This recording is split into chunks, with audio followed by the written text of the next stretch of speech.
Welcome friends, आप देख रहे हैं इंजीनियरिंग क्लासेस विद पवन। मैंने अपने पिछले लेक्चर में वर्किंग स्ट्रेस क्या होता है और उसके ड्रॉबैक्स को लाइन बाय लाइन एक्सप्लेन किया है। आज हम एक डेरिवेशन करने वाले हैं जो कि है reinforce concrete member subjected to direct load.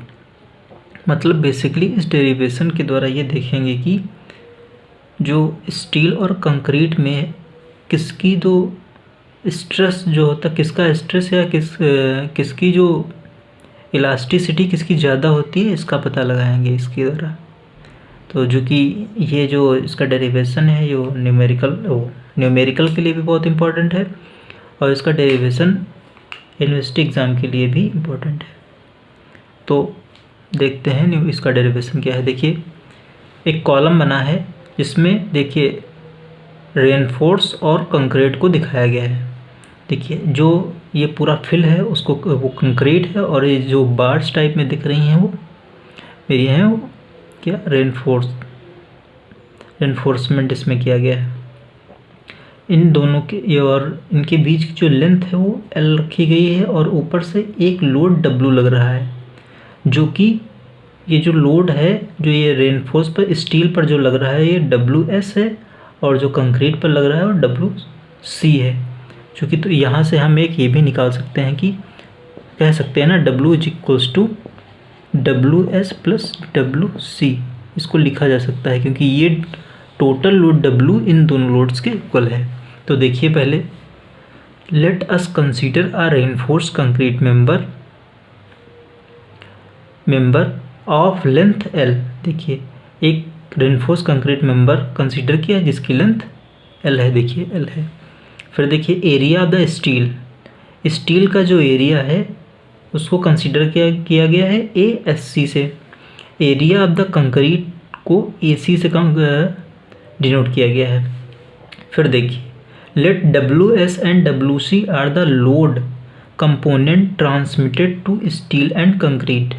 मतलब कि बोला गया है कि WC लोड मतलब WC का मतलब है लोड जो लग रहा है वो कंक्रीट पर लग रहा है और WS का मतलब है लोड लग रहा है स्टील पर। तो देखिए यहाँ पर इसमें बताया गया है। अब देखिए पहले यहाँ पर एज्यूम कर लेते हैं कि assume both the components undergo same change in length. मतलब कि जो जब इस पर लोड लगेगा तो स्टील और कंक्रीट में दोनों में सेम चेंज आएगा, ये एज्यूम करके चल रहे हैं। फिर फाइनल में रिजल्ट देखेंगे कि फाइनल रिजल्ट होता क्या है इसका, कि कौन ज़्यादा बियर कर सकता है लोड को, ये देखा जाएगा आखिरी में जो फाइनल रिजल्ट आएगा। तो देखिए यहाँ पर इसके अकॉर्डिंग हमें लिख सकते हैं कि strain in steel is equals to strain in concrete. किसका स्ट्रेन ज़्यादा है ये लास्ट में पता भी चल जाएगा। देखिए तो स्ट्रेन इन स्टील, तो इसको लिख सकते हैं WS अपान स्ट्रेन क्या होता है लोड अपान एरिया। देखिए तो ASC × ES। ES क्या है, इलास्टिसिटी मॉड्यूल है, क्योंकि दोनों देखिए स्टील इलास्टिक होता है तो इलास्टिसिटी मॉड्यूल दोनों लेंथ सेम जो चेंज हो रहा है वो सेम चेंज हो रहा है। तो चूँकि इलास्टिसिटी जो भी आएगी तो उसको भी यहाँ पर लिखा जाएगा। फिर इसको यहाँ से लिख सकते हैं WC कंक्रीट के लिए हो गया। इसको थोड़ा इधर से लिखते हैं। देखिए WS upon ASC × ES is equals to WC upon AC × EC। ये यहाँ से इक्वेशन फर्स्ट इसको कंसीडर कर लिए। फिर देखेंगे फिर सेकेंड स्टेप में क्या करेंगे, इन दोनों को ऐड कर देते हैं। देखिए WS + WC अपान ASC × ES + AC EC दोनों को ऐड कर दिया। देखिए अभी आपने लिखा था W is equals to WS plus WC। तो देखिए यहाँ पर ऊपर WS प्लस WC किसके इक्वल हो जाएगा, ये हो जाएगा W upon ASC into ES plus AC into EC, इसके इक्वल हो गया। फिर देखिए आगे एक ये, तो इसको हम कंसीडर करते हैं इक्वेशन सेकंड है। अब इसमें थोड़ी सी लिख लेते हैं इसके जो डिनोशंस हैं। देखिए where ES and EC are the elastic modulus for steel and concrete respectively.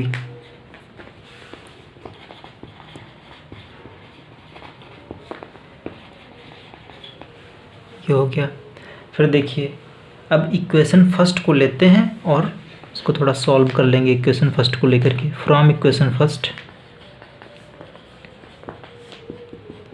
इस वाली इक्वेशन को लेकर के देखिए सॉल्व करेंगे। यहाँ से हम पहले निकालेंगे WS अपान ASC की वैल्यू। देखिए यहाँ से जब WS अपान ASC को एक तरफ रखो और सबको उधर ट्रांसफ़र कर दो, तो देखिए WS upon ASC is equals to, देखिए ES इधर चला जाएगा, WC into ES upon AC into EC। फिर देखिए क्या होगा, यहीं पर देखते हैं, इसको अभी यहाँ पर कर लेते हैं। तो देखिए चूँकि हम जानते हैं ES अपान EC किसके बराबर होता है, M के बराबर होता है। देखिए ES upon EC is equals to M। Elasticity in steel upon elasticity in concrete is equals to M के बराबर होता है मॉड्यूलर रेशियो। M को मॉड्यूलर रेशियो बोला जाता है, तो इसकी जगह पर M लिखा जा सकता है। तो देखिए क्या हो जाएगी equation, WS upon ASC is equals to, ये इतना हो गया M के बराबर। तो देखिए M into WC upon AC, यहाँ पर सो भी कर सकते हैं, where M is equals to ES upon EC, modular ratio between steel and concrete. फिर देखिए यहाँ से देखिए नेक्स्ट स्टेप में WS upon ASC into ES को सेकेंड इक्वेशन से जो ये आई है इससे कंपेयर करा देंगे, और फिर WC अपान AC को भी इससे कंपेयर करा देंगे। तो यहाँ से WS और WC की वैल्यूज़ हमको मिल जाएंगी। देखिए कंपेयर कराने पर WS upon ASC into ES is equals to W upon ASC ES plus AC EC। तो यहाँ से WS इज इक्वल्स टू हो जाएगा ASC into ES upon ASC ES plus AC EC into W हो जाएगा। Similarly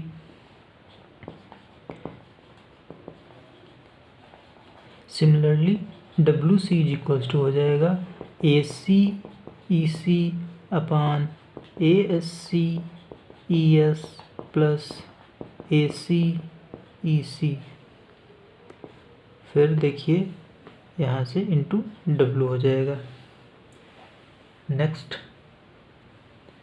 next step में हो जाएगा मेरा क्या, देखिए पुट करेंगे यहाँ पर value putting ES is equals to MEC। अब ये सोच रहेंगे आप कहाँ से आया, देखिए यहाँ से आया। ES upon EC is equals to M है, तो यहाँ से ES की वैल्यू क्या हो जाएगी, इसको उधर ट्रांसफर जब करेंगे तो M इंटू EC हो जाएगी। यहीं से ये वैल्यू आई है। देखिए ES की जगह पर इसको जब पुट करेंगे तो WS की वैल्यू क्या हो जाएगी,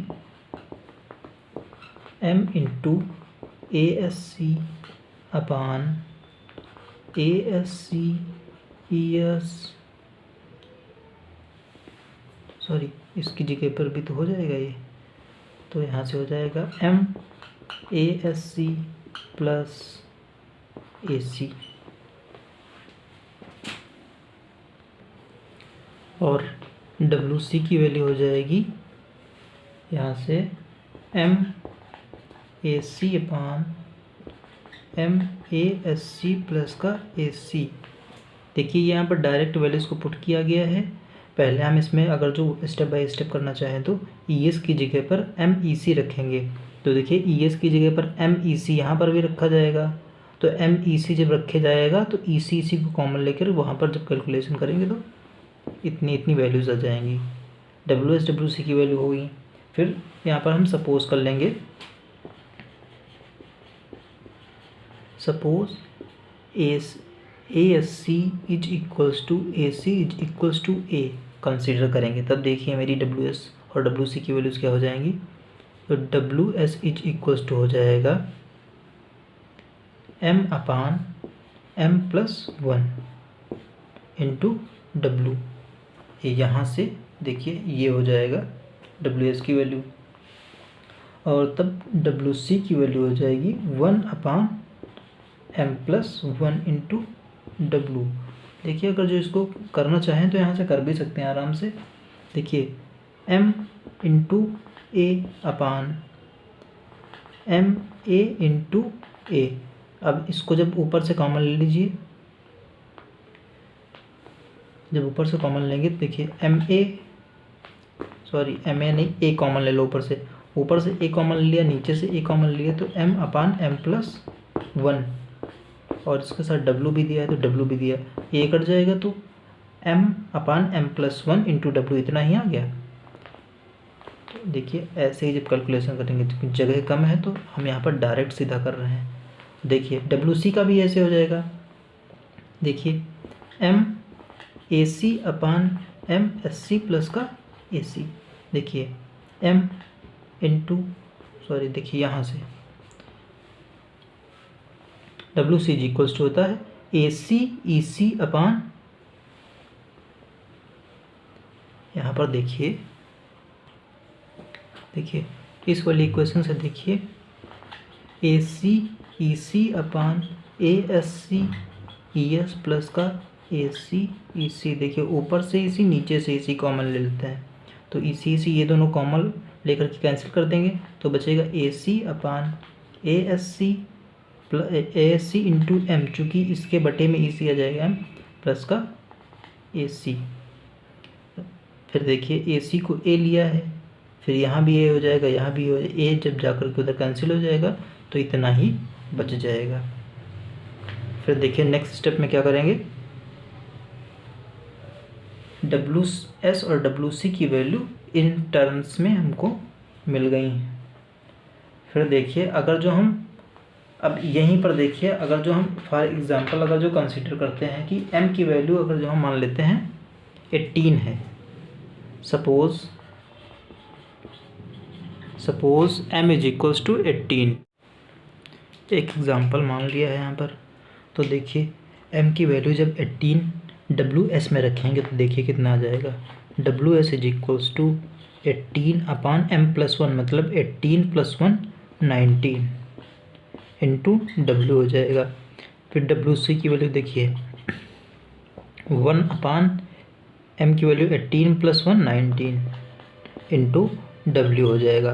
तो देखिए इसमें किसकी वैल्यू ज़्यादा है, WS is greater than WC, मतलब जब कंक्रीट के साथ रेनफोर्समेंट, इससे प्रूफ यही होता है कि जब कंक्रीट के साथ रेनफोर्समेंट प्रोवाइड किया जाता है तो उसकी जो शियरिंग जो वैल्यू होती है या शियरिंग स्ट्रेंथ जो होती है वो बढ़ जाती है, मतलब फोर्स को बियर करने की कैपेसिटी बढ़ जाती है। इसीलिए आपने देखा होगा कि स्लैब्स और बीम्स में या कॉलम्स में इसीलिए उसमें रेनफोर्समेंट प्रोवाइड किया जाता है, ताकि वो जो उस पर जब लोड पड़े तो वो ज़्यादा से ज़्यादा लोड को बियर कर सके। तो इससे यही प्रूफ होता है कि WS is greater than WC, और यहाँ पर ये डेरिवेशन यहीं पर ख़त्म हो जाता है। Thanks for watching the video, please like share.